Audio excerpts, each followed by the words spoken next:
Pada kesempatan kali ini kita ingin melanjutkan kajian Nahwu dan Shorof untuk surat Al-Hab atau surat Al-Masad. Beberapa waktu yang lalu kita sudah tuntaskan 3 ayat.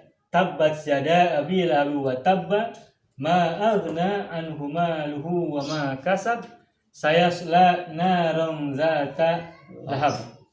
Nah, 3 ayat ini sudah kita ulas dan bisa dilihat ya di media pembelajaran kita, yakni Arabia TV, di channel Arabia TV. Dan kali ini kita ingin tuntaskan untuk ayat yang keempat, kajian Nahwu Shorof. Baik, kita mulai ya. Silakan lihat ke papan tulis. Wa muratuhu hammalatal hatab. Pertama lihat ada huruf wawu. Wawu huruf apa? Atof. Baik. Kalau kita mengatakan wawu ini adalah huruf atof, berarti sesudahnya kan apa? Alif lam ya? Bukan. Ini wawu huruf atof. Maktub. Nah, kata sesudah huruf atof apa namanya? Maktub. Maktuf. Berarti mana maktufnya? Amro. Imro'atu. Baik. Bagaimana cara baca imro'atuhu ini? Alifnya dibaca apa? Kan kalau kita bacanya wa muratuhu. Ya. Tapi setelah wawunya harus ada alif. Nah, ketahuilah kalau ada alif, tulisannya ada tapi nggak dibaca, itu namanya alif wasol. Wasol itu sambung. Huruf sebelum alifnya patah misalnya, ataupun bisa huruf harokat yang lain, kemudian langsung disambungkan, diwasolkan ke huruf sukun sesudah alif. Jadi yang disebut dengan huruf alif wasol itu adalah alif yang tulisannya ada tetapi tidak dibaca. Kenapa tidak dibaca? Karena dia sebagai penyambung saja. Ada tulisannya tapi nggak usah dibaca. Gimana cara bacanya? Ya, perhatikan harokat huruf terakhir, harokat huruf sebelum alif. Di sini wawu. Ya. Kalaupun yang lain berarti huruf yang lain. Nah, yang disebut alif wasol itu kalau ada huruf sebelum alif, apapun harokatnya, maka harokat huruf sebelum alif itu langsung diwasolkan, disambungkan ke huruf sukun setelah alif. Dan huruf setelah alifnya selalu sukun. Makanya diwasolkan, disambungkan. Wa muratuhu. Jadi bukan wa amratuhu, tapi wa muratuhu. Bacanya diwasol. Tetapi kalau misalnya wawunya dibuang, gimana bacanya? Ya gini kan? Imro'atun asalnya nih. Salah tulis. Imro'atun. Imro'atun.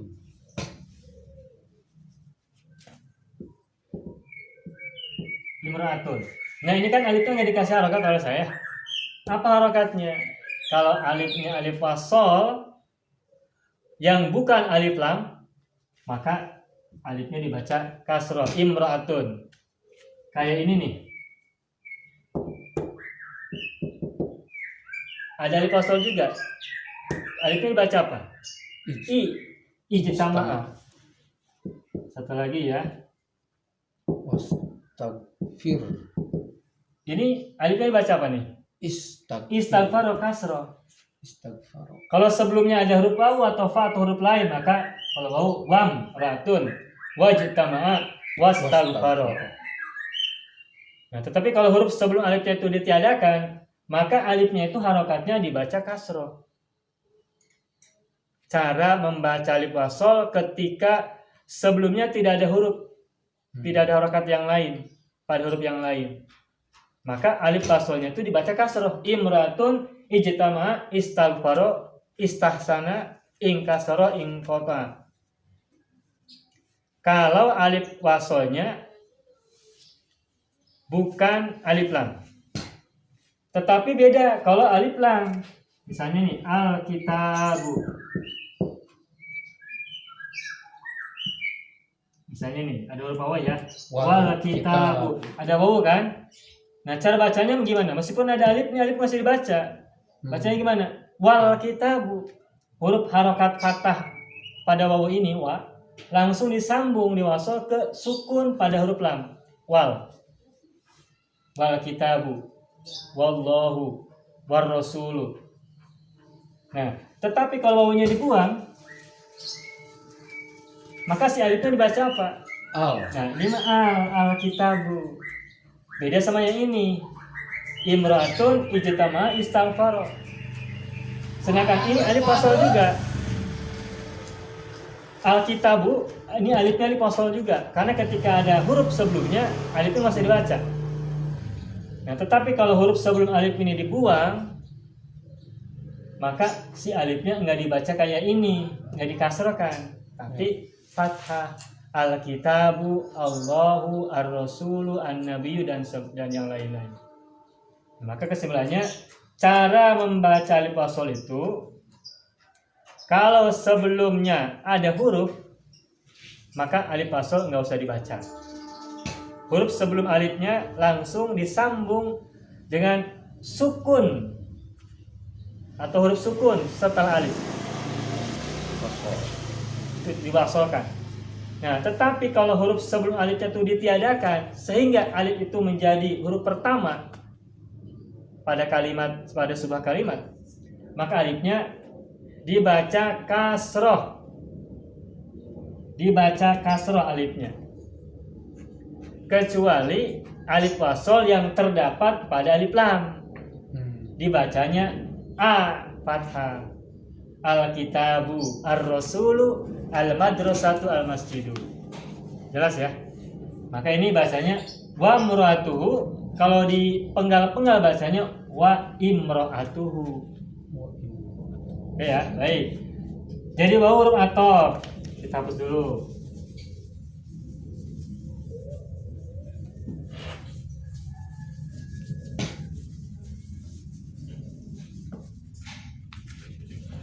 Ini huruf athof ya. Athof. Terus berarti sudahnya ada ma'tuf kan? Ma'tuf. Gampang kalau ada huruf athof pasti ma'tuf sesudahnya. Nah, tinggal kita mencari ma'tuf alaihnya. Ini yang perlu analisa. Setelah huruf athof pasti ada ma'tuf. Ya. Tetapi yang harus kita lakukan berikutnya adalah mencari ma'tuf alaih. Tapi kalau kita sudah tahu caranya gampang. Ingat, gimana cara mengidentifikasi ma'tuf alaih? Cari kata yang sama.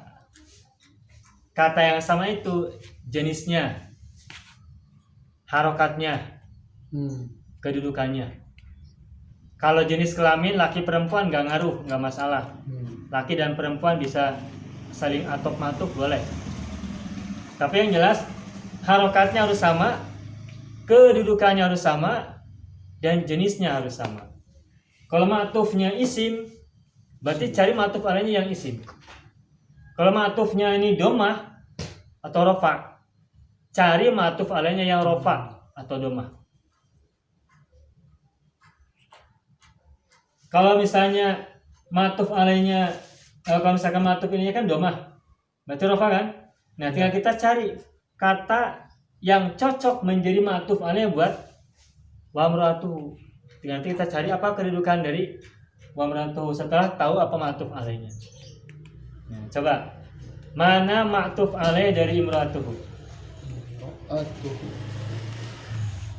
Cari kuncinya dulu. Pertama imratun ini.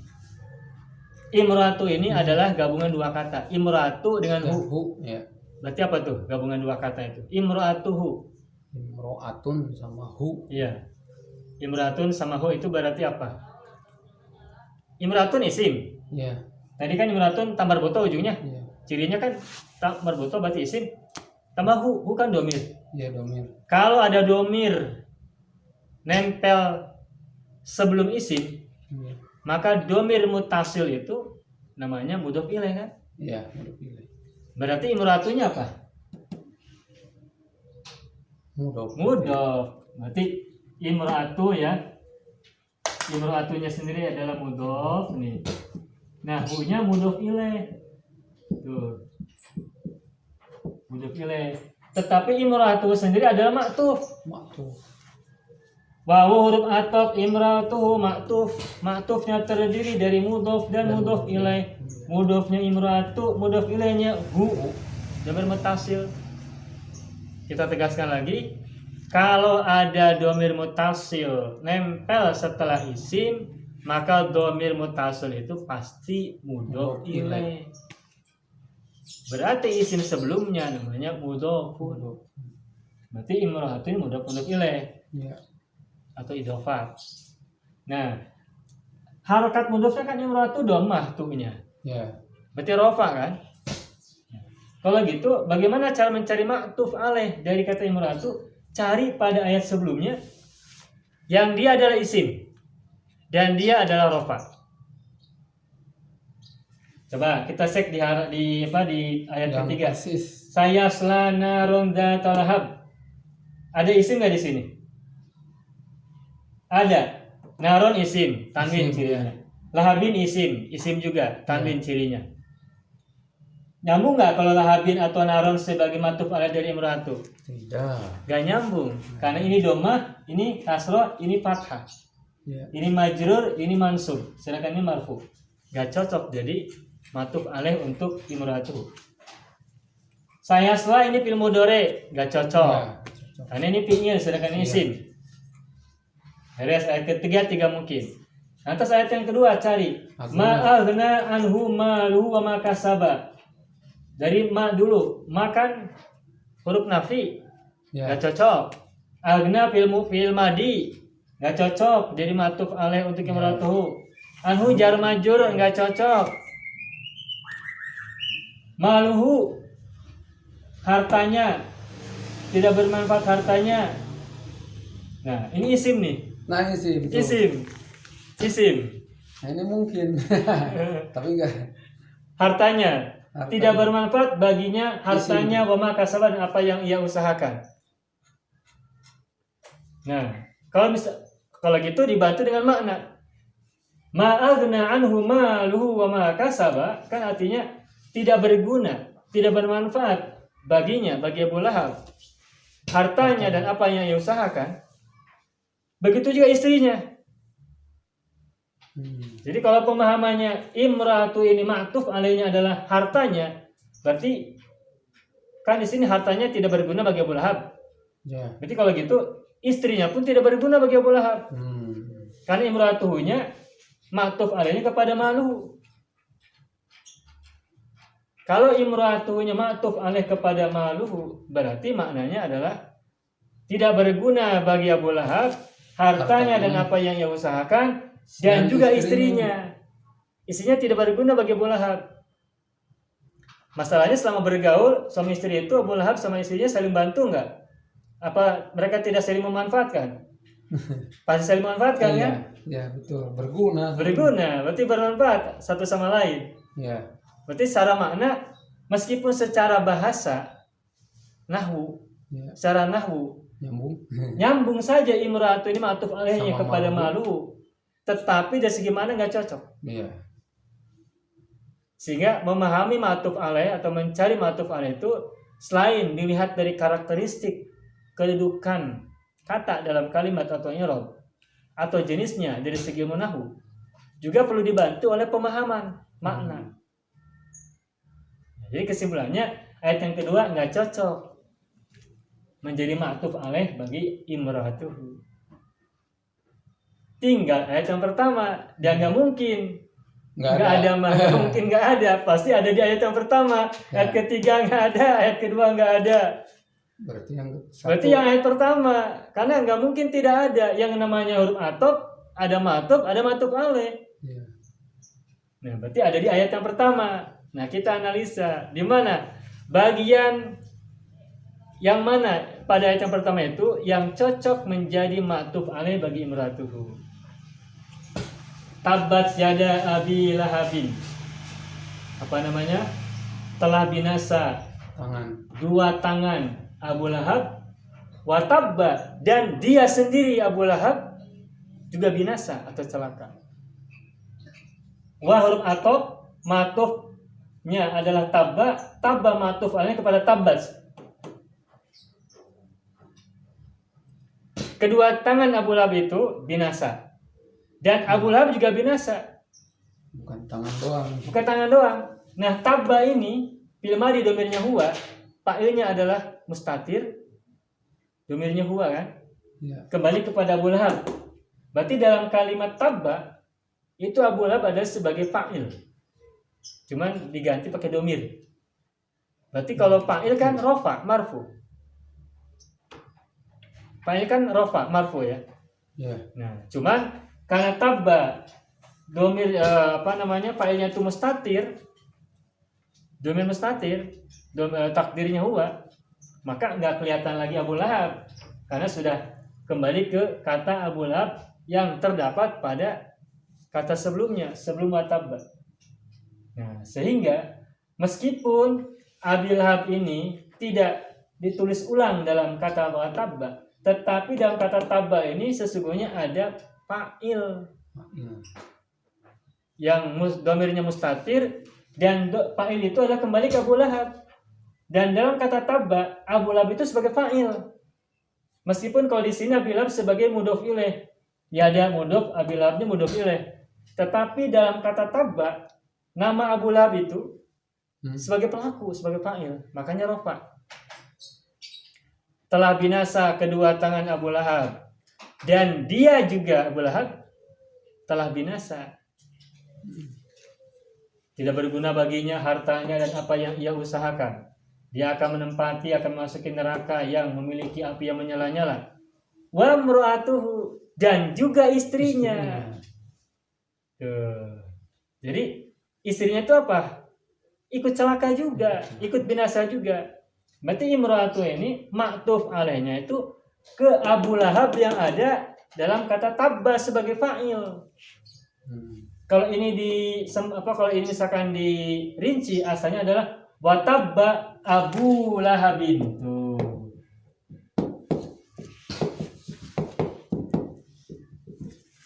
Tabbat syada Abi Lahabin watabba Abu Lahabin. Dan binasalah Abu Lahab. Abu Lahab kedudukannya sebagai fa'il dari tabba.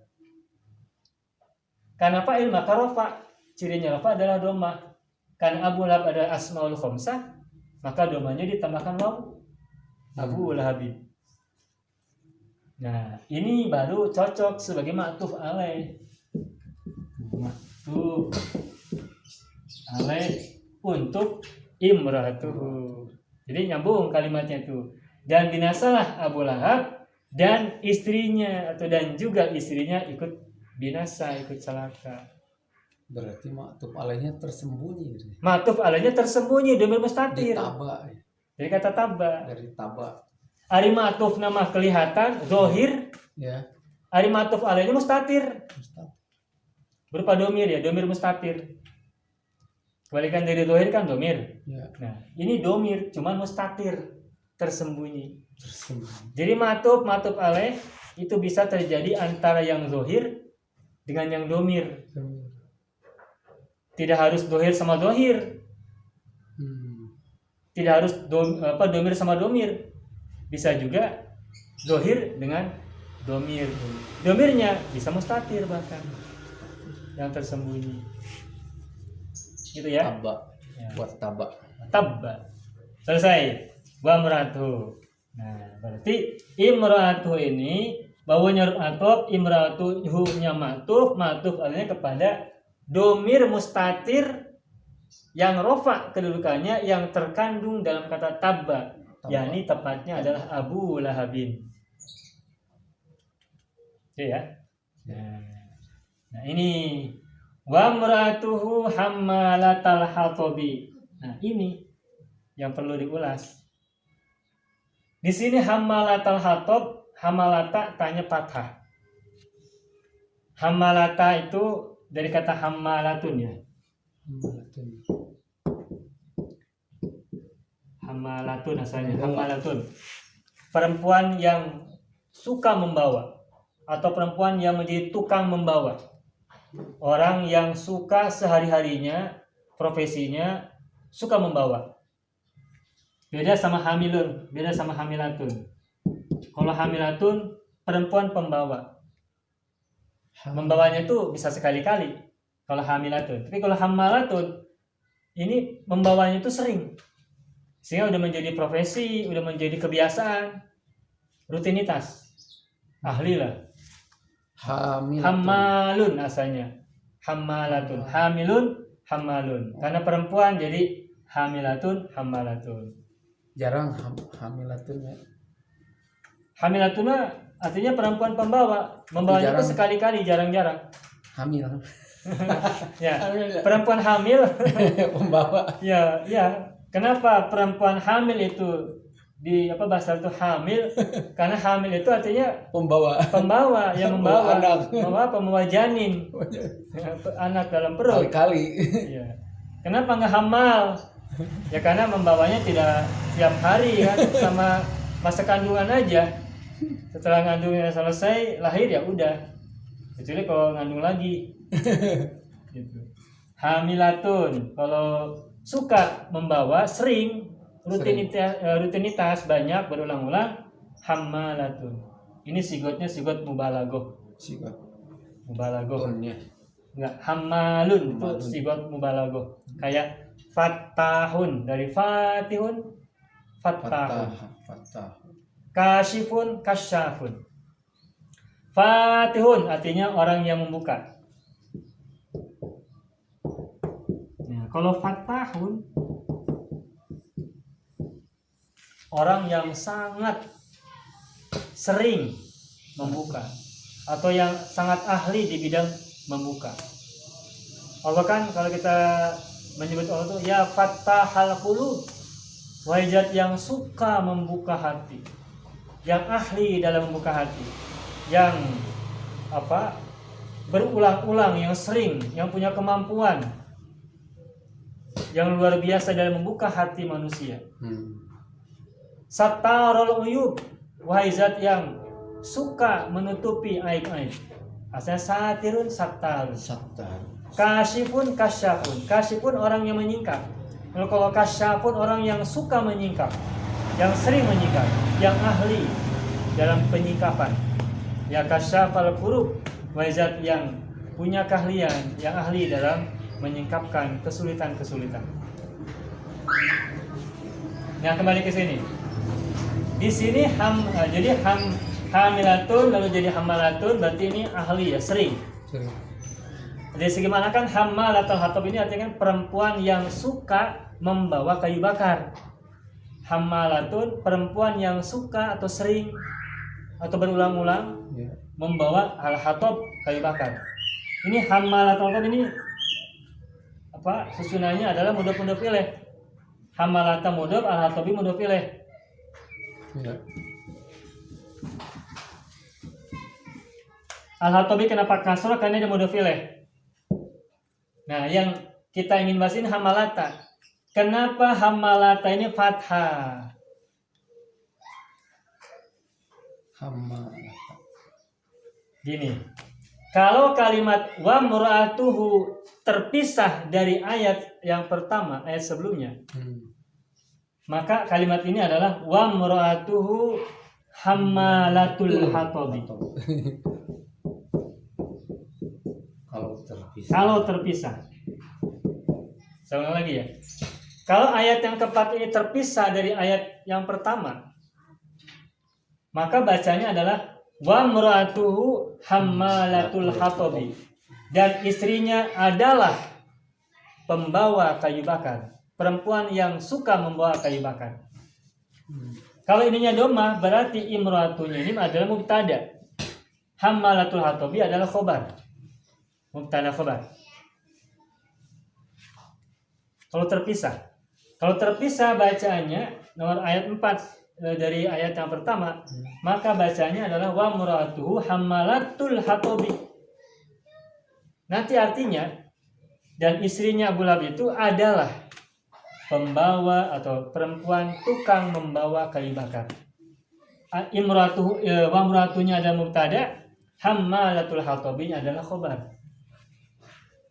Nanti terjemahkannya dan istrinya adalah perempuan yang tukang membawa kayu bakar.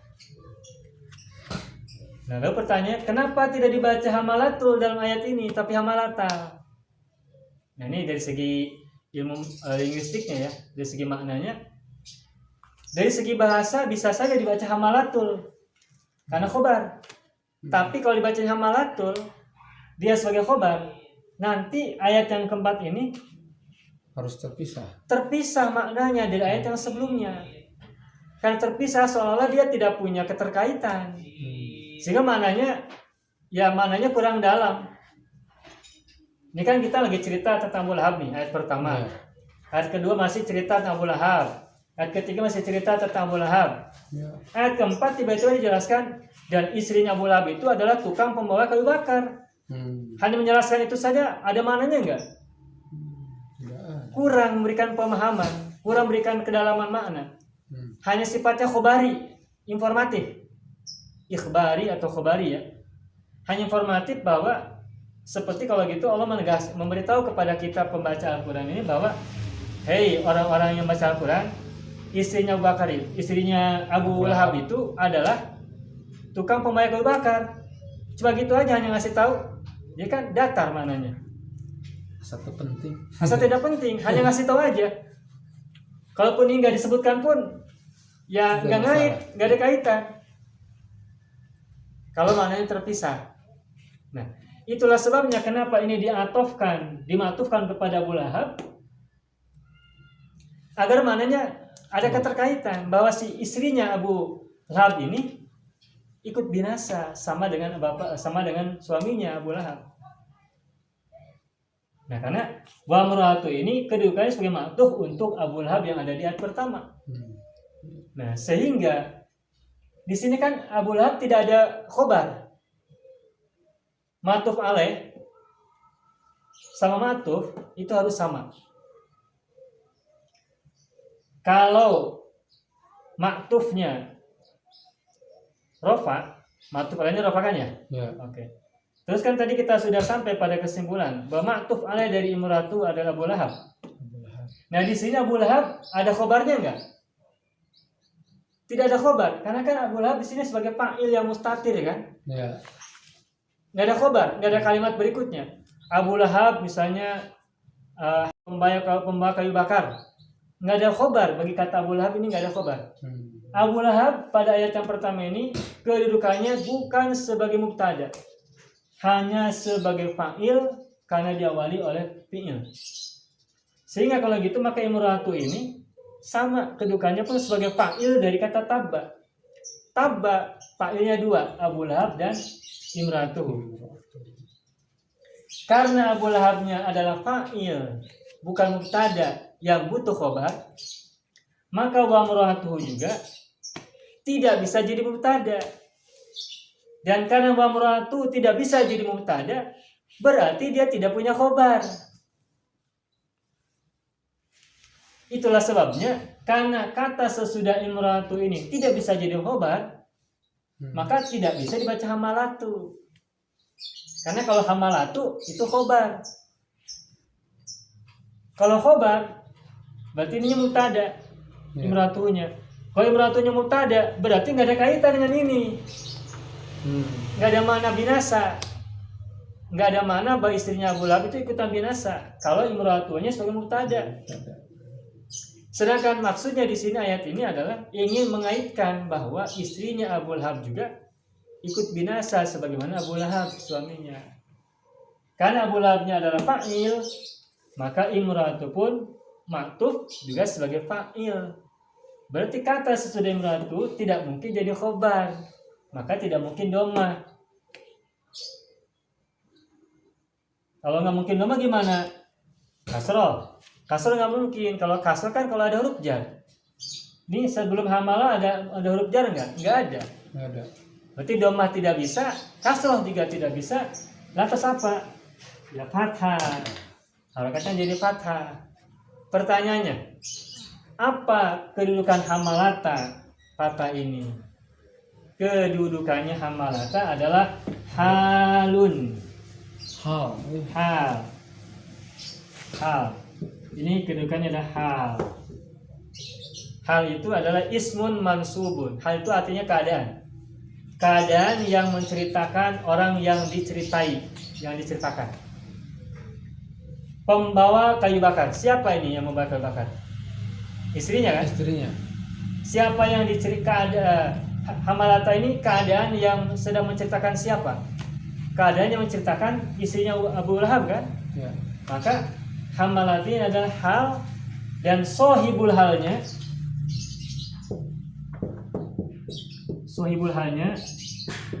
adalah imratuhu. Dan sohibul hal itu bisa orang, bisa benda ya, bisa juga pekerjaan. Tapi kali ini sohibul halnya adalah orang, yakni imratuhu. Ketika ada sohibul hal, itu berarti sebelumnya harus ada hal dulu, karena hal dulu yang utama. Setelah ketemu hal, baru kita cari sohibul halnya. Sohibul hal itu artinya adalah orang atau objek yang menjadi yang diceritakan oleh keadaan, oleh hal ini. Pembawa kayu bakar. Siapa pembawa kayu bakar? Ya, imratu. Hal ini menjelaskan atau menceritakan keadaan bagi istrinya Abu Lahab. Nah, yang penting kita harus ingat adalah hal itu adalah ismun mansubun, isim yang mansub. Mansub. Halun adalah ismun mansub, isim mansub, isim yang dinasobkan. Cirinya nasab apa? Fathah, karena bentuk mufrad. Nah, tadi disebutkan bahwa hamalata ini isim, al-hatab juga isim, ada dua isim bergandengan, maka namanya idhofah. Hamalata namanya mudhof, al-hatabi namanya mudhofun ilaihi. Gabungan antara mudhof dan mudhof ilaih disebut dengan idhofah. Nah, begitu bahasan ayat yang keempat secara nahwiyah, sorfiyah, bahkan juga secara linguistik, secara makna. Demikian, mudah-mudahan bisa bermanfaat buat kita semua. Amin.